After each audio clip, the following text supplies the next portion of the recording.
Hello students, पिछली class में हमने पढ़ रखा था electric field bye linear charge body. Okay, और भी बहुत सारी चीज़ें पढ़ रखी थी।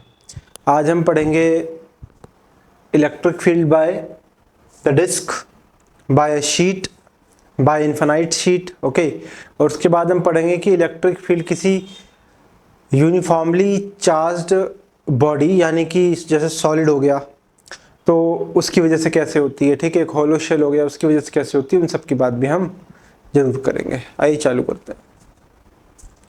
हम बात कर रहे हैं electric field due to circular disc. ठीक है, आइए देखिए, हमने पढ़ रखा था कि electric field due to ring क्या होता है उसके एक्सिस पे, और आज हम बात करेंगे electric field due to a circular disc. Okay,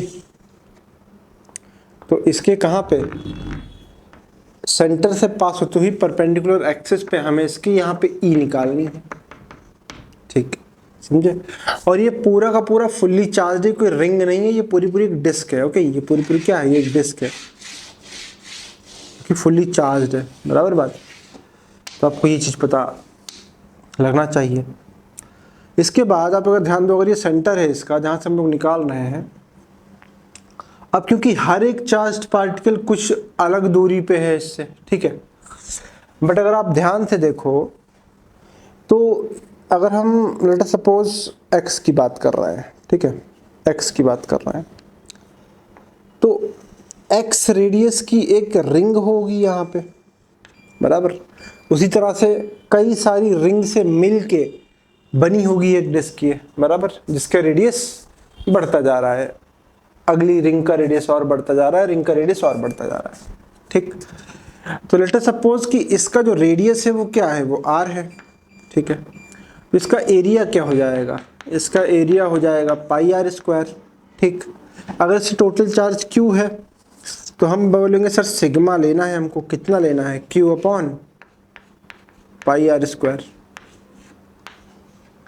तो इतना आपको सिग्मा लेना पड़ेगा। इसे हम कहते हैं एरियल चार्ज डेंसिटी या सरफेस चार्ज डेंसिटी, कुछ भी कह सकते हो, बराबर। तो जब आप एक काम करोगे, जब आप x पे जाके एक dx की एक रिंग काटोगे, ध्यान देना, जब आप x पे जाके dx की एक रिंग काटोगे, ठीक है, तो क्या इस dx रिंग की जो एरिया होगी वो कितनी होगी, तो अगर एरिया एक्चुअली में पाई आर स्क्वायर है, ओके, तो पाई एक्स स्क्वायर मान लेते हैं, तो फिर डी क्या होगा जो एक्स पे काटेंगे, 2 पाई एक्स डी एक्स हो जाएगा वो, बराबर। तो अगर ये डी एक्स है तो फिर इसी रिंग पे एक छोटा सा चार्ज भी होगा जो कि डी क्यू होगा, क्योंकि एरिया कितनी है, डी ए है। तो ये डी क्यू क्या होगा सर, ये डी क्यू होगा sigma D A, charge density into area, बराबर। तो सिग्मा कितना था सर, सिग्मा सर आपका इतना था, और डी ए कितना है सर, डी ए आपका है 2 पाई एक्स डी एक्स। ठीक है, तो आप कहोगे सर ये आपका डी क्यू आ गया, बराबर। तो ये डी क्यू है किस पे, एक स्मॉल रिंग पे जिसका रेडियस एक्स है और जिसकी विड्थ डी एक्स है। ठीक, अब यहाँ से हम आगे चलते हैं। हमने पढ़ रखा है कि एक रिंग जो है, अगर एक रिंग है उस पे चार्ज Q हो और a दूरी पे निकालना हो उसकी इलेक्ट्रिक फील्ड, तो वो कितनी आती है, ये चीज़ हमको पता है, बराबर बात। तो ये हो जाता है अपने पास a square plus r square something, isn't it, बराबर बात। तो ऐसी चीज़ें होती हैं। तो फिर आपका कितना निकलता है, इसकी रिंग, इसकी जो आपकी इलेक्ट्रिक फील्ड निकलती है वो निकलती है कितनी, के क्यू अपॉन रूट में, यहाँ पे ये आएगा तो कितना आएगा,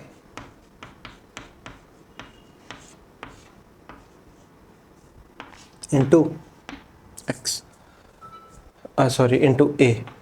ओके, तो ऐसे आपकी जो इसकी इलेक्ट्रिक फील्ड निकलती है इधर इतनी, बराबर बात। तो इतनी ही हम इलेक्ट्रिक फील्ड यहाँ पे रख देंगे। ठीक है, इतनी ही हम इलेक्ट्रिक फील्ड यहाँ पे रख देंगे। और यहाँ पे ये इलेक्ट्रिक फील्ड रखने के बाद आप बताइए यहाँ पे क्या ये DE नहीं आएगी, DE due to this DQ, तो वो DE कितनी आएगी जरा आप बताइए। DE आएगी सर KDQ अपॉन, अगर ये लेंथ हम A लेते हैं तो ये कितना हो जाएगा, A² प्लस x², यस, और ऊपर A। बात समझ में आ गई। तो ये रहेगी आपकी DE। तो आपको अगर पूरी E निकालनी है इसमें तो आपको सीधी सीधी बात है कि इसको इंटीग्रेट करना पड़ेगा, इसको आपको इंटीग्रेट करना पड़ेगा। कहाँ से कहाँ तक, 0 से R तक, क्योंकि आप dx इंटीग्रेट कर रहे हो, जस्ट dx। वो आएगा कैसे आएगा मैं बताऊंगा आपको, पहले आप इतना नोट कर लीजिए, ठीक है। इसके बाद हम आगे चलते हैं। इसके बाद जैसा आप लोग ये तो जानते ही होंगे आप लोग, तो उसके बाद हम चलेंगे इस सीन पे कि हमें पता है कि जो DE है वो क्या है, KDQ। DQ की जगह पे हम क्या रखेंगे, ये रहा, ये रखेंगे DQ की जगह पे। DQ की जगह पे ये रखने के बाद हमारे पास क्या आएगा, KQ upon R² 2x dx, ठीक है, KDQ इंटू A अपॉन जो भी आपके पास वैल्यू थी, ठीक। तो ये सीन आपका आना चाहिए, इतना आपको समझ में आ जाना चाहिए। अब आप क्या करोगे सर, अब आप इसको इंटीग्रेट करोगे। dx कहाँ से कहाँ तक जा रहा है, 0 से R तक, ठीक है सर, और ये 0 से लेके E तक। तो आपकी जो E आएगी वो क्या आएगी, तो E आपकी एक तरह से KQ upon R², okay, 2x dx upon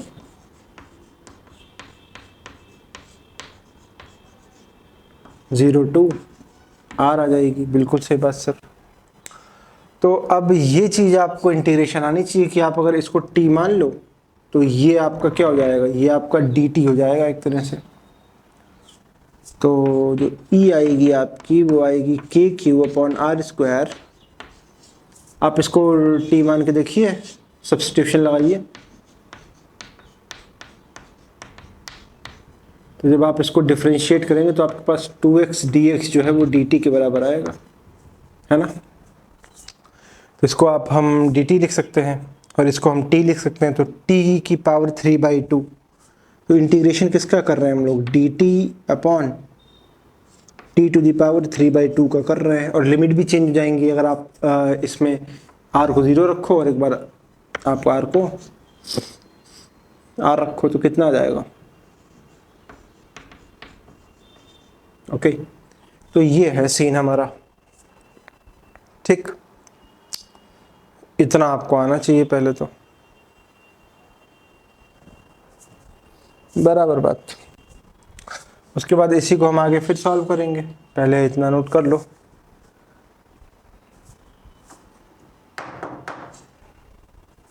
ठीक है,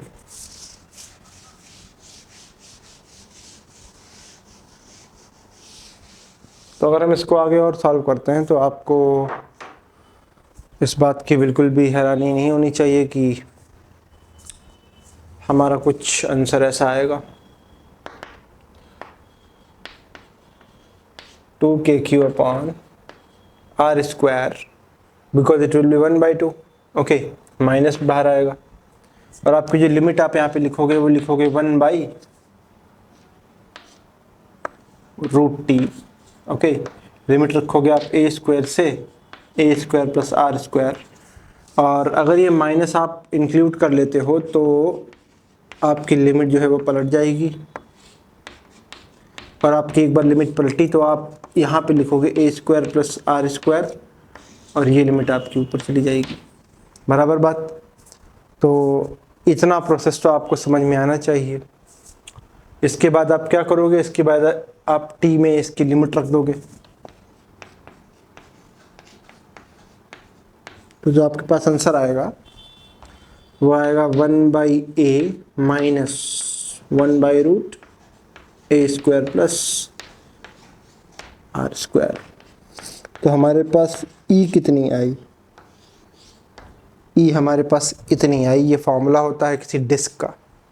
तो याद रख लो कि कभी भी एक डिस्क की बात हो रही हो, अगर let us suppose this is the disc, okay, centre से मैं निकालनी हो कहीं e, कितनी दूरी में, a दूरी पे, रेडियस क्या हो, r हो, तो हमारी ये कितनी आती है 2kq अपॉन r²। आगे सर क्या आता है, आगे देखो,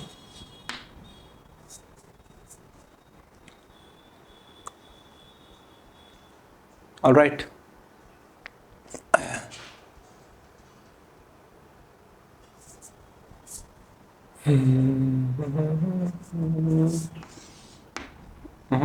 ये एक ए और रह गया था, अब सही है,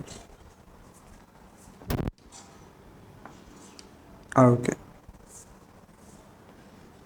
बराबर, ठीक। तो अगर आप ध्यान दो इस पे, अगर आप ध्यान देते हैं अच्छे से, तो आपको एक चीज पता लगेगी, क्या,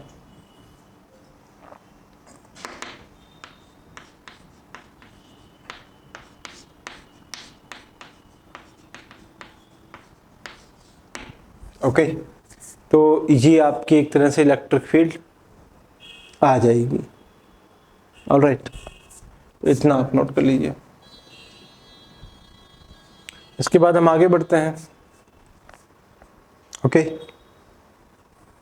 this is the real value of electric field by a disc, ठीक। इसके बाद हम आगे बढ़ेंगे तो देखेंगे कि अगर ऐसी ही ये डिस्क है तो हम आगे क्या कर सकते हैं, आइए देखते हैं। अगर आप इसी में लिमिट डाल दोगे, ध्यान से देखिएगा, अगर आप इसी में लिमिट डाल दोगे, ए को भी अगर आप आर रख देते हो, ए को भी अगर आप आर रख देते हो, तो आपकी लगभग मैक्सिमम इलेक्ट्रिक फील्ड कहाँ होगी वो पता लग सकता है। पहले आप इतना समझने की कोशिश करिए कि ये सीन होगा कुछ, ठीक है। आप ए को अंदर ले आके मल्टीप्लाई भी कर सकते हो, तो आपको कुछ इतना आ जाएगा 1 माइनस ए अपॉन रूट में r² माइनस a²। तो इतना भी एक तरह से रेशियो आ जाएगा। दिस ये a upon r² plus a² क्या होता है, या यहाँ ध्यान से देखिए, ये a है आपका और ये है r² प्लस a²। तो ये थीटा अगर हम ले लें तो ये सीधी सीधी हमारी 1 माइनस कॉस थीटा बन जाएगी, ठीक है। तो सीधी सीधी हमारी क्या बन जाएगी, 1 minus cos theta, very simple. तो एक और फॉर्म लिख लीजिए इसी की,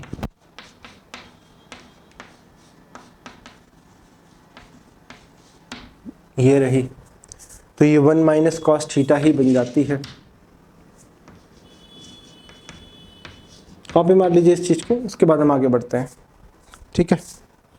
तो ये चीज़ आपको समझ में आ जानी चाहिए, ठीक। इसके बाद हम आगे बढ़ते हैं। नेक्स्ट चीज़ जो हम करेंगे वो भी देखते हैं। इसके बाद हम क्या करेंगे, इसी में ध्यान दीजिएगा,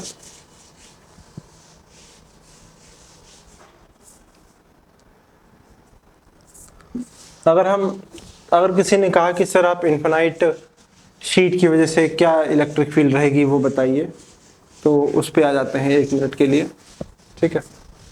देखिए ध्यान से, इससे पहले हमारे पास जो, अगर हम इन्फिनाइट शीट की बात करें,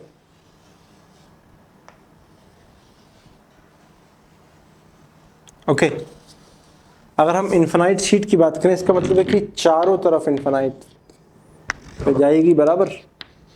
कहाँ जाएगी? चारों तरफ इन्फिनाइट पे जाएगी। ओके, अगर ये चारों तरफ इन्फिनाइट पे पूरी तरह फैल रही है तो हम चाहे स्क्वायर ले लें, उसको चारों तरफ फैला दें तो भी इन्फिनाइट शीट, और हम चाहे एक डिस्क ले लें और उसको भी चारों तरफ फैला दें तो भी तो वो इन्फिनाइट डिस्क ही बनेगी। तो it will be much better अगर हम आर को इन्फिनिटी टेंड करा दें, है ना।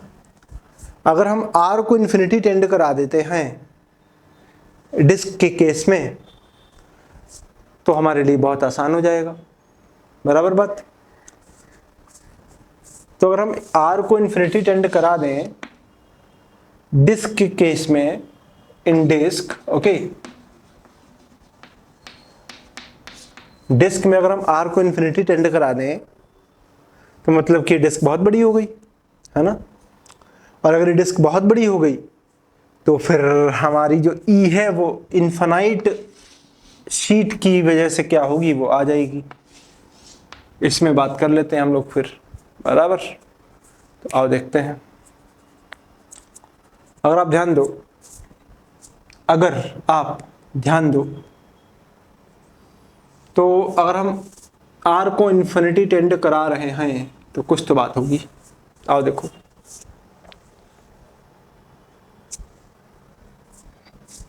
हमने जो निकाली है ई वो कितनी आई थी?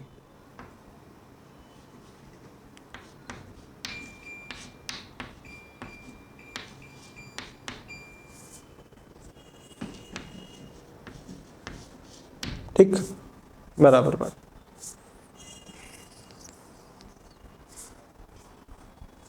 ओके, समस्या,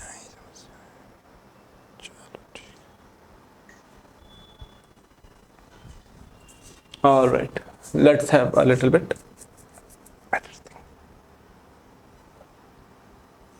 ओके, तो ये हमारे पास फॉर्मूला आया था जब हमने एक फाइनाइट उसकी वजह से इलेक्ट्रिक फील्ड निकाली। बिल्कुल सही बात सर। इसके बाद आओ देखते हैं।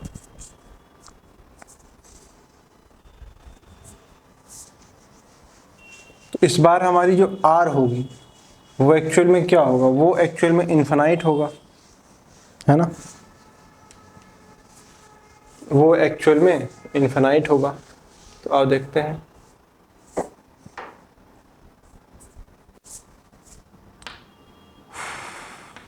तो यहां पे हम अगर डी लिखते हैं तो वो क्या लिखते हैं? K into dq. What was the dq?